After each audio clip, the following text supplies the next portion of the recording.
어제 TV에 보니까 예. 점인 줄 알았는데 네. 점이 아니고 암이라고 그러던데 예. 사실인가요? 예, 맞습니다. 우리나라에 있어서는 그렇게 흔하지 않는 질환이긴 한데요. 외국에서는 생각보다 흔하게 있는 암이 바로 피부암이라고 하는 겁니다. 이해를 돕기 위해서 암에 대한 이야기부터 시작을 해보도록 하겠습니다.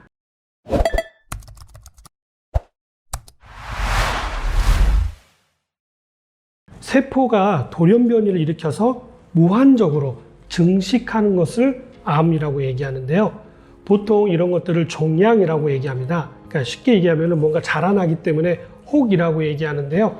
이러한 종양은 크게 두 가지로 나눌 수가 있습니다.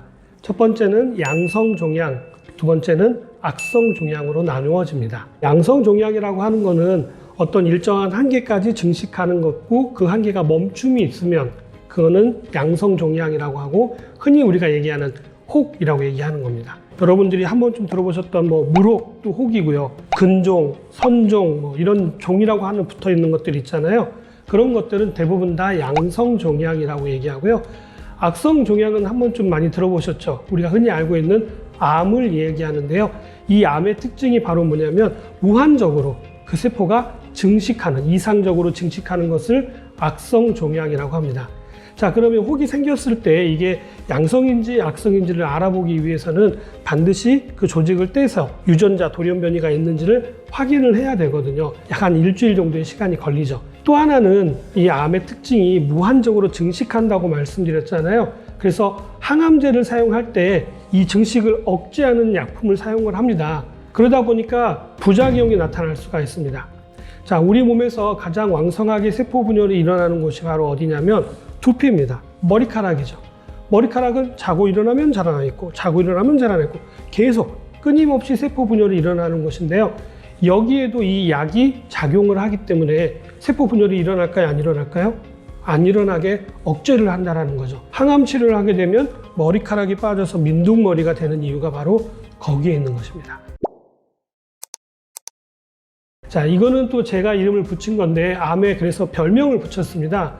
암의 별명이 바로 뭐냐면 불사신입니다.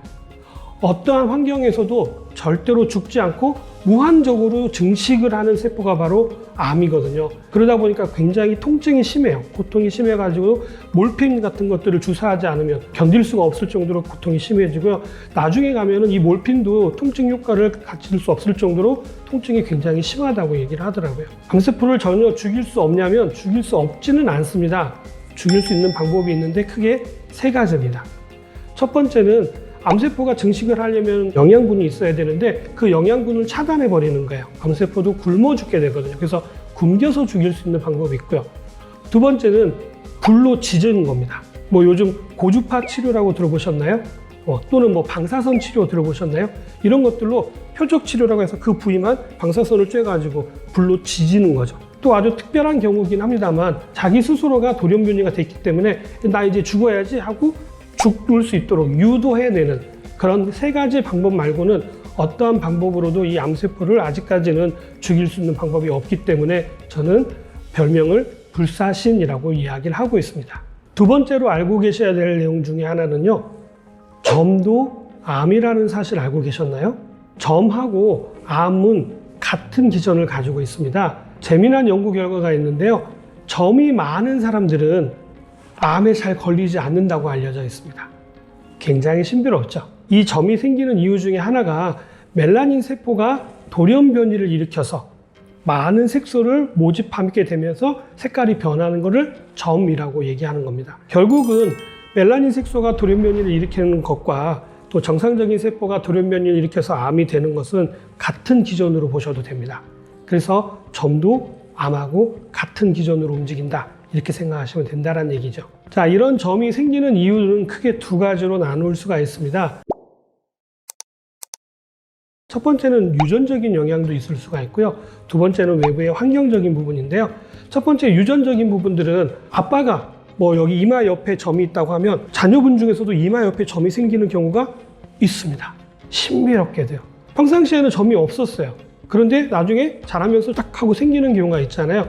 그런 경우에 가장 대표적인 게 바로 자외선이라고 하는 것입니다. 이 멜라닌 세포가 자극이 돼서 변이를 일으키면 거기에 색소를 침착하게 되고 그로 인해서 점처럼 나타나는 경우가 있기 때문입니다. 그럼 처음 질문으로 다시 돌아가서 피부암은 악성 흑색종이라고 얘기하는데요. 모양이라든지 그 특성에 따라서 여러 가지로 나누어질 수가 있습니다. 선단, 흑자성 흑색종이 있습니다. 이 흑색종의 특징은 주로 손가락이라든지 발가락 쪽에 많이 나타나는데요. 보통 우리나라에서 발생되어지는 흑색종의 대부분을 차지하고 있어서 약 70% 정도가 넘는다고 이야기하고 있습니다. 두 번째로는요, 결절성 흑색종입니다.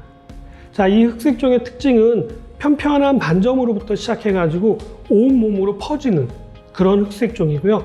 막 괴사가 일어나기도 하고 심한 경우에는요, 출혈도 일어나는 아주 무서운 흑색종으로 알려져 있습니다. 세 번째로는 표재 확정성 흑색종입니다. 작은 반점으로 시작해가지고 점점 사이즈가 커지는 거죠. 얼룩점 같이 큰 것들이 있잖아요. 이런 것처럼 퍼지기 시작합니다. 이런 흑색종들은 남성의 경우는 햇볕을 많이 받는 목이나 등 쪽에 많이 나타나고요. 여성은 아무래도 치마를 많이 입으시니까 앞에 정강이 쪽으로 많이 나타나는 특징을 가지고 있다고 합니다. 마지막 네 번째로는 악성 흑자 흑색종이라고 합니다. 갈색 반점으로부터 시작되어지는데요. 이거는 퍼지는 속도가 굉장히 천천히 퍼지기 시작합니다.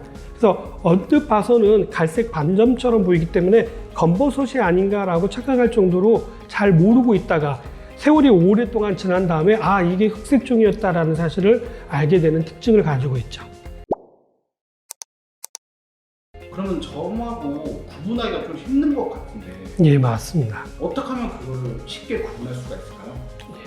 물론 전문가가 직접 보셔야만이 정확하게 판단을 할 수가 있는데요. 자세하게 살펴보시면 도움이 될 만한 이야기를 몇 가지 해드리도록 하겠습니다. 흑색종의 특징 중에 가장 대표적인 게 바로 비대칭입니다. 점이라고 하는 거는 주로 이렇게 동그랗게 돼 있잖아요.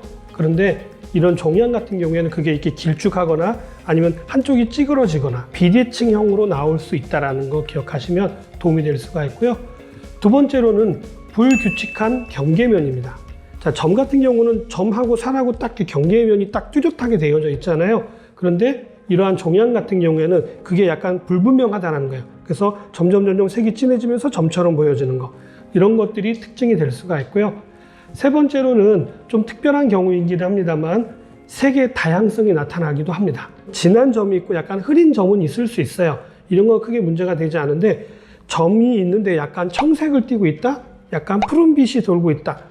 이런 점들은 의심을 좀 해보셔야 되고요. 또 때로는 붉은 점도 있어요. 점이 약간 회색이거나 아니면 흰색을 띠는 경우도 있습니다. 이런 것들은 전부 다 종양으로 의심해 보셔야 됩니다. 마지막 네 번째로는 일반적인 점이라고 하는 거는 0.6cm 정도 되거든요. 약 6mm 정도가 되는데 이상적으로 그보다 큰 점들은 종양을 의심해 보셔야 합니다. 이런 흑색종은 왜 발생을 하는 거예요? 흑색종은 악성 종양입니다. 그러니까 다르게 얘기하면 암이란 얘기인 거죠. 자, 이런 암은 유전자 돌연변이에 의해서 생긴다고 말씀을 드렸는데요. 이렇게 유전자 돌연변이가 생기는 이유는 여러 가지가 있습니다. 첫 번째로는 방사선입니다. 방사선이 유전자를 돌연변이를 일으키기 때문에 피부에도 그런 영향을 미칠 수가 있다는 거고요. 여기에 또 가장 대표적인 게 바로 자외선입니다. 두 번째로는 발암물질입니다. 다이옥시닌이 이런 것들이 있잖아요. 이런 것들에 의해서도 피부암이 생길 수가 있고요. 세 번째로는 유전적인 부분. 이거는 좀 특별한 경우이긴 합니다만 어찌됐든 유전적인 부분도 있을 수가 있고요. 네 번째는 앞에서 말씀드렸던 햇볕입니다. 햇볕. 더 정확하게는 햇볕에 의한 자외선에 의해서 그렇게 돌연변이가 일어나는데요. 전 세계에서 피부암이 가장 많은 나라가 혹시 어딘지 아시나요? 1위는 호주입니다. 호주는 공기도 굉장히 맑기 때문에 자외선이 직방으로 내린다는 거죠. 그만큼 자외선도 피부암을 일으키는 원인이 될 수가 있기 때문에 햇볕을 잘 가려주는 게 굉장히 중요하고요. 또 다섯 번째로는 식습관하고도 연관이 되어질 수가 있습니다. 그래서 몸에 좋지 않는 여러 가지 음식들을 많이 먹게 되면 또 암이 발생되어지는 경우가 생길 수가 있고요. 그리고 여섯 번째로는 가장 대표적이고 가장 흔하게 알려져 있는 게 바로 활성산소라고 하는 놈입니다. 자, 이런 활성산소가 DNA를 공격해가지고 변이를 일으켜서 암을 만들어내는 경우가 많이 생기기 때문에 항산화 식품을 많이 먹어줘야지 암을 예방할 수 있다라고 얘기하는 게 바로 그 부분입니다. 자외선에 의해 가지고 발생되기도 한다고 했는데 왜 그렇게 발생이 되어지냐면 이 자외선이 피부 표층에서 활성산소를 엄청나게 많이 만들어내거든요. 우리 과일 같은 거 먹을 때 영양소가 어디에 많이 들어있느냐고 물어봤을 때 껍질에 많이 들어있다는 얘기 들어보셨나요? 왜 껍질에 더 많은 영양소를 갖다 놨을까요? 거의 대부분의 과일의 껍질에는 비타민C가 굉장히 과량으로 모집되어져 있습니다. 그 이유가 바로 뭐냐면 자외선으로부터 자기 자신을 보호하기 위해서 항산화 물질로 비타민C가 많이 있다는 사실이죠. 뭐니 해도 가장 중요한 것은 예방이 제일 중요하겠죠. 자외선 차단제를 충분하게 잘 바르고 자주 발라주는 게 가장 중요합니다. 또 두 번째는 활성산소로부터 내 몸을 지켜줄 수 있는 여러 가지 식품들을 잘 챙겨 드시는 것이 굉장히 중요합니다. 비타민C가 가장 대표적이고요. 셀레늄, 이것도 항산화 능력이 굉장히 뛰어나고요. 비타민 A, 비타민 E, 비타민 C, 요 세 가지 이런 것들을 잘 챙겨 드시는 것들이 이런 여러 가지 암들로부터 내 몸을 지키고 또 흑색종으로부터 내 몸을 지킬 수 있는 아주 좋은 방법이 될 수 있습니다. 흑색종에 대한 얘기 해드렸는데요. 일반인들은 일반 점하고 흑색종을 잘 구별하지 못하기 때문에 오늘 제가 알려드렸던 내용들 잘 참고하셨다가 잘 살펴보셔서 좀 의심스러우실 경우에는 빨리 피부과를 찾아뵙기를 권장해 드립니다. 자, 오늘은 여기까지고요. 저는 다음에 다시 찾아뵙도록 하겠습니다. 감사합니다.